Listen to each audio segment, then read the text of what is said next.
I'm not Barbara Wawa, but this is 2020. And we're going to talk about what that means for each one of us as we roll out the next year's programming for a course in or for, I'm sorry, for a year in Thinking Magically, our masterclass when we come back.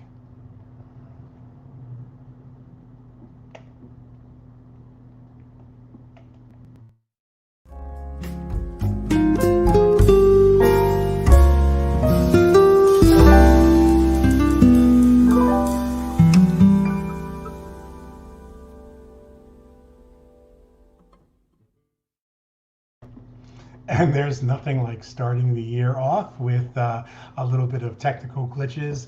But welcome, guys. I apologize, as I've said in some of the lead up to today's programming, that my voice is still a little bit weak, just kind of bouncing back from that hospitalization.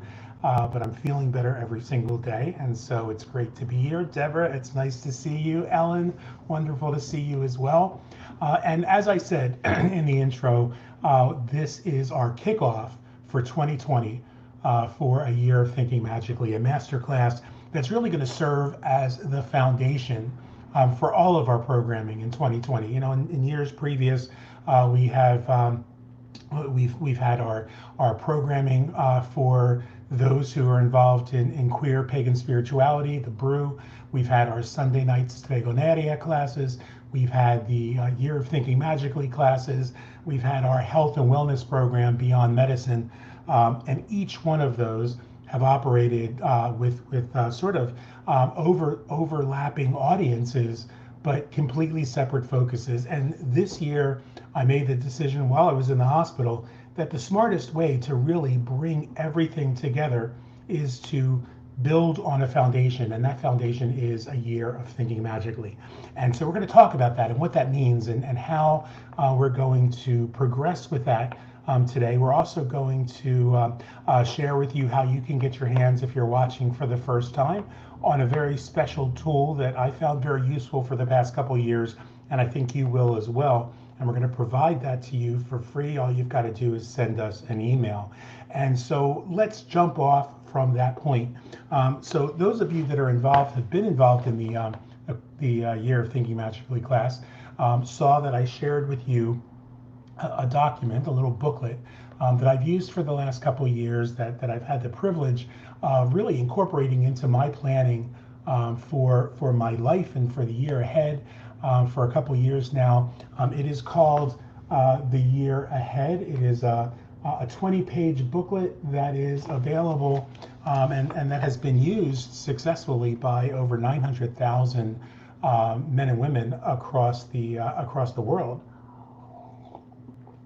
as sort of a jumping off point.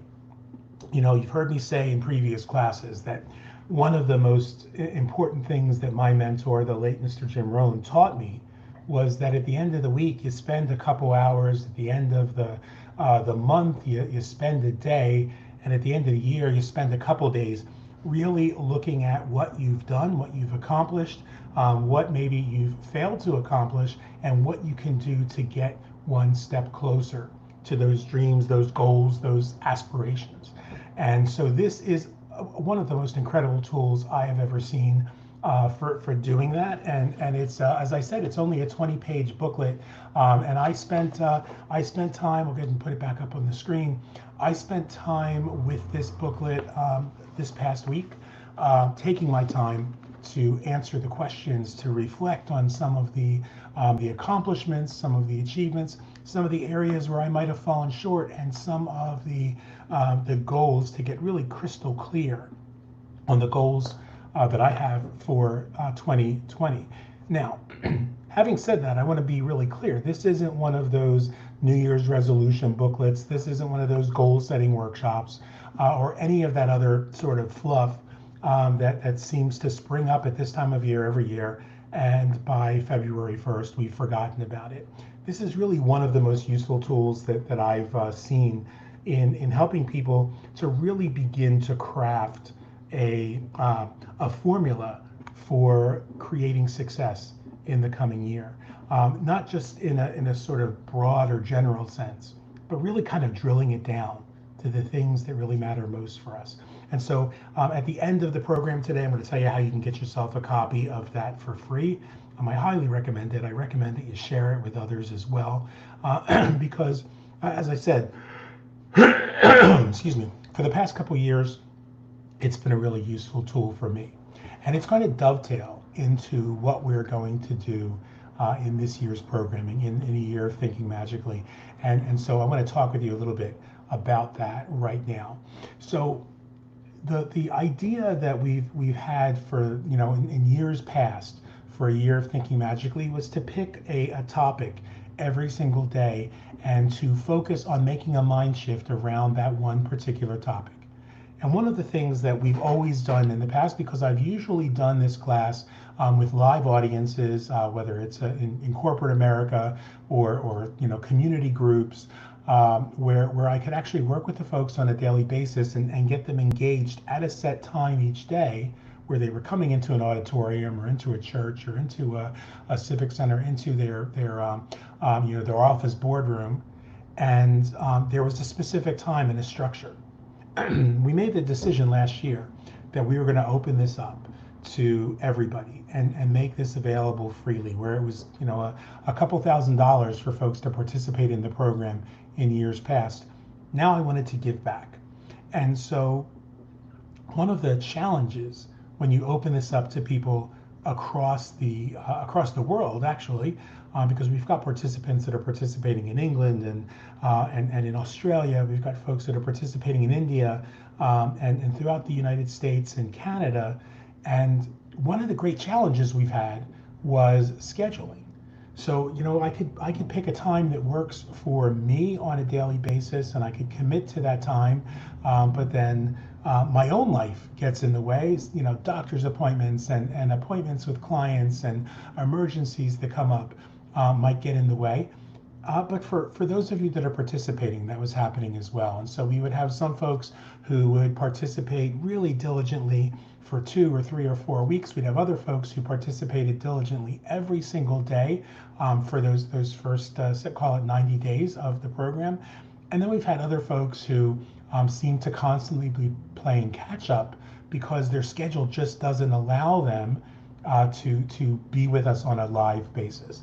And so that can be a bit of a challenge. So we made a decision, I talked about it with a group the other night, that this year we're going to do things a little bit differently. This year on Sunday afternoons at 1 o'clock Eastern time for the moment, which I think is a really good time because it gives folks that are on the West Coast an opportunity, the West Coast of the United States, to have an opportunity to get through with breakfast and sit down and start their day with us. It gives folks on the East Coast an opportunity to get lunch out of the way and join us. And then it also allows our friends on the other side of the pond an opportunity to be with us live more often than they might have been in the past.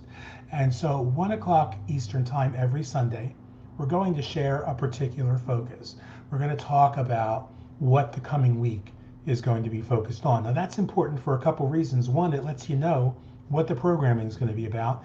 Two, it gives you an opportunity to really kind of sit with that idea so that as you start your week, you're able to start your week with a greater sense of intentionality. If we know, for example, that we're going to be focusing on letting go of past hurts, then we can start to do some of that work on Sunday when most of us have free time, and know that as we go into the week, we can catch up as we need to. And at the end of the day, this is going to be the same as it has every previous year, in that I'm going to ask you to make a commitment to yourself to spend 15 to 30 minutes every day working on creating your most authentic and most joyful life, the most magical life you can experience. And if you can't set aside 15 to 30 minutes a day, then there's an even greater problem that you need to address. Your priorities are fucked up. Your priorities are out of balance. So everyone can, if they desire to, if their priorities are in line, can set aside 15 to 30 minutes a day. I don't accept any excuses or stories or sob tales about why you can't spend 15 to 30 minutes a day working on yourself every single day. And if you can't, then you just have to be realistic and say, I'm not willing to spend 15 to 30 minutes a day working on me. And therefore, this year is going to be just like last year, and the year before that, and the year before that. Because one of the things Mr. Rohn taught me was that all excuses are equal. And that's why when somebody gives me an excuse for why they weren't able to participate that particular week, I really don't respond at all to that excuse. I don't respond negatively nor positively, because all excuses are equal. It's simply an excuse. If you didn't do the work, you didn't do the work. And we're all grown-ups, and so we all make decisions, and sometimes we make good decisions and other times we make bad decisions. Now I understand that sometimes things come up that we can't control. I was in the hospital and had pneumonia for 3 weeks. I understand that that was something that was beyond my control, but it still allowed me every single one of those days that I was in the hospital, every single day that leading up to the hospitalization, I still worked on myself for 15 to 30 minutes a day. So we always have that time. We may not be in a position that we can be public, that we can engage with others on social media.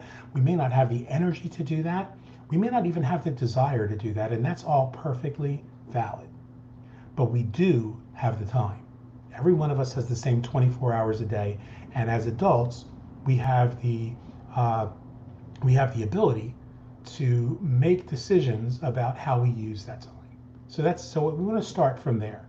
Now, this year is going to be really unique because we're going to use a framework that I've used in private counseling and even in clinical practice for the last 6 years.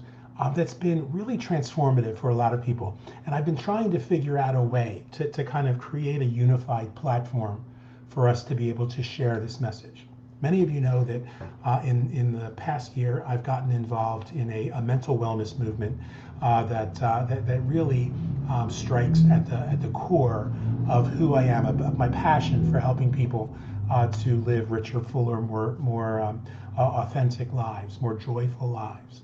And excuse me, as I looked at that, I started to realize too that even within that movement, there were certain areas in which the ball was being dropped. You know, that we can talk about becoming healthier by making better choices in our lives. We can talk about where we've come from, but if we don't have a unified platform, we're missing the opportunity to really give people the kind of tools that they need to grow, the tools that they need to heal, the tools that they need to help one another and support one another. And so I really struggled this past year with finding a way to bring it all together. And for me, it became really clear when I was in the hospital and really not able to do much more than work on myself.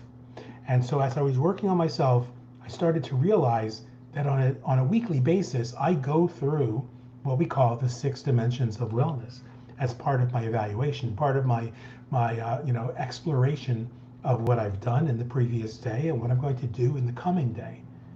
And I started to think about how that could be applicable to the work that I do with the mental wellness movement, the work that I do with a year of thinking magically, the work that I do with the Stregoneria community, the work that I do with the Brew.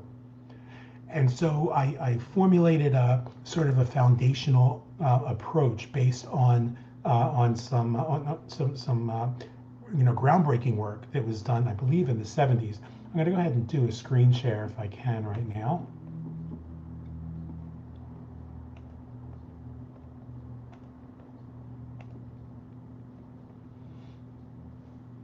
So here we have on the screen, I think it was 1976. Let me increase this for just a minute. Still can't really see, but I want to say that it was around 1976 that the 6 dimensions of wellness model was first introduced, and it's a product that's brought to us from the National Wellness Institute, an organization that I've worked with for a number of years now, and it breaks down the sort of the holistic approach to wellness and to mental health and to physical health and intellectual health, spiritual health. It breaks it down into 6 categories.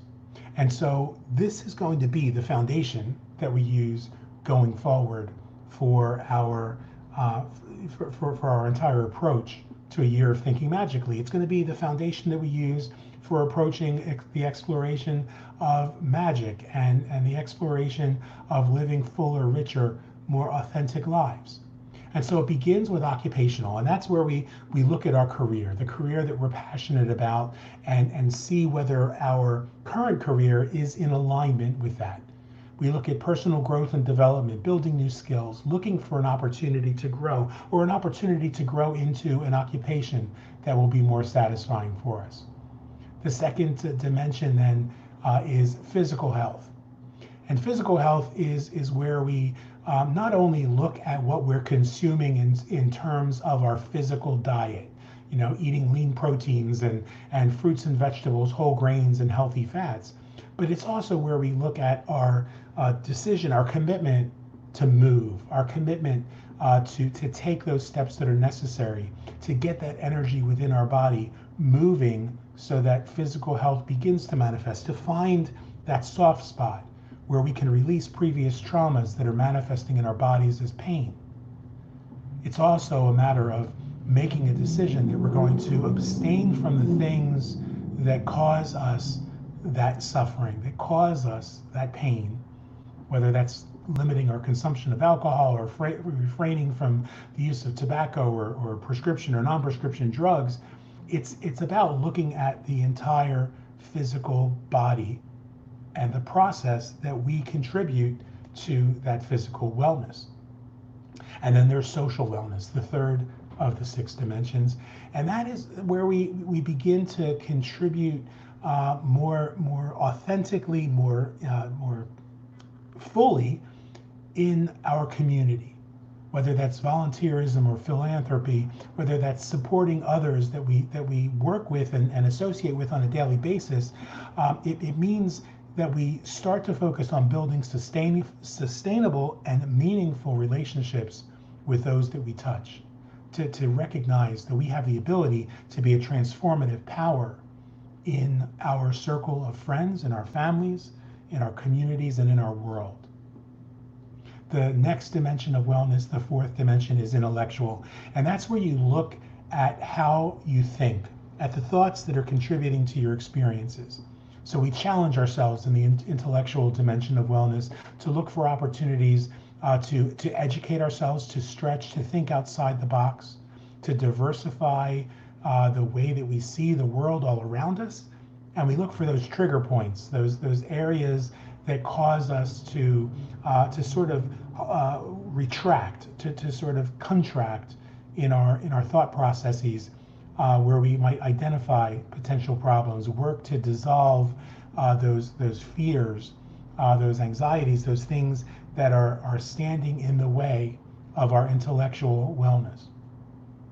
And then the 5th dimension of wellness is spiritual. So that's where we begin to practice things like mindfulness and look at our spiritual paths and seek that higher connection, which doesn't necessarily mean seeking religion. It doesn't necessarily mean connecting to an organized or institutionalized belief system, but it means centering ourselves, body, mind, and spirit, in a greater truth, in an awareness that our spiritual practice is just as important as our physical practice, as our occupational elements and aspects of our lives, of our intellectual practice. That until we have a grounding of healthy spirituality, then problems are going to continue to manifest in our lives. And hand in hand with that, the 6th dimension of wellness is the emotional dimension. And that's where we begin to understand our feelings, to be able to sit with those feelings and recognize when anger arises, when happiness comes, or sadness, when we're frustrated, when we're fearful. The emotional dimension is the dimension in which we recognize that whatever is not love is fear. Whatever is not grounded in the present moment is coming from a place of fear, either obsessing about a past that no longer exists or looking toward a future that is strictly a construct of our imagination. And so I would say that all of these together actually create a seventh dimension of wellness, and that is what I call environmental wellness or universal wellness. It's the ability that we have to be able to move beyond the sort of the limitations that we're placing on ourselves, and taking those little cubby holes of the six dimensions and making them one: body, mind, and spirit.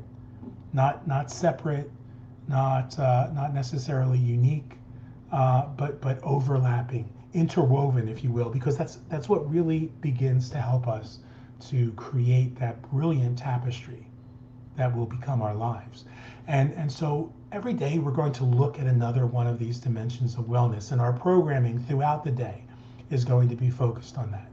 And this week we're talking about it overall, because it's going to be our focus this week to introduce folks on a daily basis a little deeper to one of those six dimensions of wellness.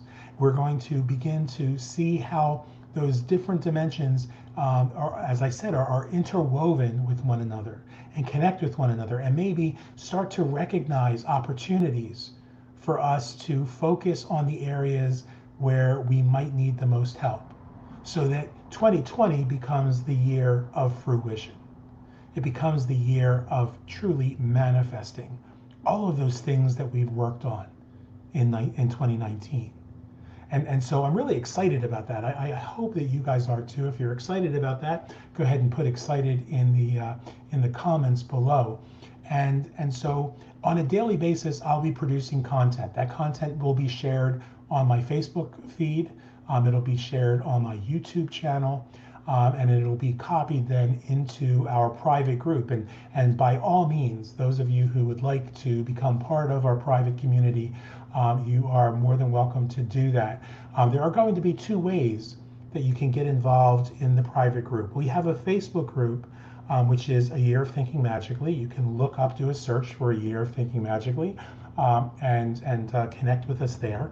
We also are creating a private social network, a platform that is dedicated strictly to this material, so that if those of you who find social media to be distracting, or find that the current political strife and geopolitical strife that's going on right now triggers you, maybe it makes you a little uncomfortable, and that's why you're finding yourself staying away from social media for your own personal health and wellness, we're going to put this content in a private social network.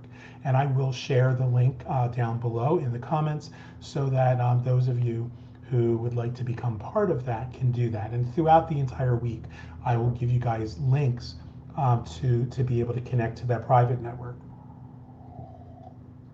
It might be, something that you want to do just so that you have an extra resource on your phone. You have an extra link that you can become part of without having to log into Facebook, without getting Facebook messages from Facebook Messenger, without having to see who's complaining about what.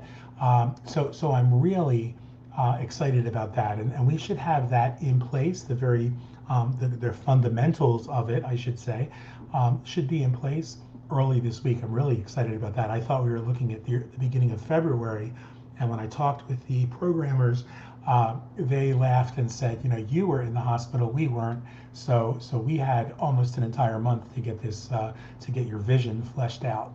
And I saw a glimpse of what it was that they're doing, and I'll be honest with you, I cried, because I had that information, that vision in my year ahead, in my plan for the year ahead. And so we're starting off the year with already the first piece of that fruition, of that manifestation. So I'm really excited about that, and I'm happy to see some of you excited as well. And so that is very encouraging to me, to see the enthusiasm that you guys have for this. I really feel like it's time. I feel like it's as Eric just said, 2020 will be the year of fruition. It's already beginning to manifest that way. So I'm thrilled that so many of you have given as much as you've given of your time and your effort and your belief in uh, in the process so far, but I'm really excited about where the process is going. And so for those of you, like I said, that are watching for the first time, let us know where you're watching from. I would really appreciate knowing that as well. But I promised I would get you guys the ability to get a copy of the year ahead, because there's probably nothing that is quite as valuable in starting a new year than starting that new year with a clarity, with a sense of purpose, a sense of direction, and knowing what it is that you want to accomplish. And it just so happens that this booklet, A Year Ahead, over the last couple of years has been something I found personally useful. I've used it with a number of groups over the past couple of years, but it really dovetails beautifully into what we've put in place. And so rather than try and create something separate, rather than doing a workshop, which was my plan for today, that was a goal setting workshop, so many times we start to watch those and we say, oh, I've seen it before, I've done it before, it's not my thing. So rather than doing that, I thought, wow, what a great opportunity for us to just be able to provide this as a service, as a tool, which the makers, the creators of A Year Ahead, of the Year Ahead, have made this freely available to folks. And so I'm really deeply grateful. And if you guys will go ahead and send an email to johnmichael@inneralchemy.online, I will send you a link to their website where you can download a copy of that booklet yourself. It'll also get you on our mailing list. I hope that this has all been very helpful for you. I hope that this has been something that's inspiring. And like I said, what's probably the most exciting thing for me is that this is going to be part of a bigger picture. This is going to be part of kind of bringing together a lot of the aspects of my work in working with folks who are more interested in the occult and in magical thinking and magical working, together with the folks who are involved with mental wellness and health and peak performance, and then those who are interested in personal development. And so we're bringing all of those together in a way that will unfold as it should. I don't spend a lot of time obsessing over the details of what's going to happen in the future, as you've heard me say so many times before, because the point of power is always in the present moment. And so we're going to build this next year, this new chapter in A Year of Thinking Magically, by staying in the moment, by being rooted in that moment with gratitude, with purpose, and with a belief that in the moment is where the power is. We're going to release any fear, any anxiety, any trepidation that we have about what might happen in the future, because we know that that's just a projection. That's a construct that doesn't exist. We're going to let go of the things that have hurt us in the past, the things that have held us back, and maybe even the bad choices that we've made in the past that we wish we had done otherwise. We didn't do otherwise, and that's all right, because it brought us to the present moment. And so we're going to rest in that present moment. We're going to enjoy and envelop ourselves in the love that is that present moment. And we're going to remember that the best is yet to come. I look forward to talking to you guys soon. Thanks for being with us. Thanks for tolerating my little bit of a weak voice here. And I will look forward to seeing each and every one of you starting tomorrow with new content every single day. Some of that content's going to be video content. Some of it's going to be, may just be in the form of written content. There's going to be blog articles. There's going to be, booklets and things that you can design, that you can download and really incorporate into designing your 2020. And I hope that it is the beginning of a magical year for you. Thanks, everybody, and we'll look forward to seeing you soon. Let's see if I can do this. There we go.